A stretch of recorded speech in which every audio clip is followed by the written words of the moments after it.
Ak nechcete, aby vaše rastliny boli obťažené ovocím, tak toto nepoužívajte. Spočiatku som si myslel, že je to len kopa zbytočných vecí, ale konáre sa pod váhou ohýbali.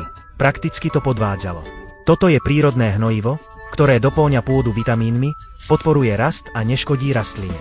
Zmiešajte jednu čajovú lyžičku hnojiva s 2 litrami vody a nalejte priamo na základňu rastliny.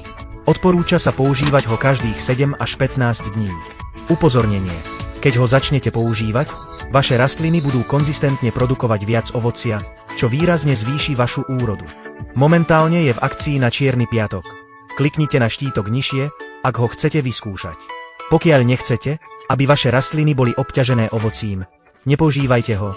Spočiatku som si myslel, že je to nezmysel, ale konáre sa pod váhou ovocia ohýbali za menej ako 4 týždne. Toto prírodné hnojivo sa už roky používa na urýchlenie rastu rastlín bez poškodenia rastliny a dopĺňa pôdu vitamínmi. Zmiešajte jednu čajovú lyžičku hnojiva s 2 litrami vody, dobre premiešajte a potom nalejte na koreň rastliny. Zalievajte svoje rastliny touto zmesou každých 7 až 15 dní a zistíte, že ich korene sa vyvíjajú rýchlejšie, kvitnú bohatšie a ich úroda sa zdvojnásobí. Ale buďte opatrní. Ako náhle ho začnete používať, vaše rastliny budú neustále produkovať ovocie.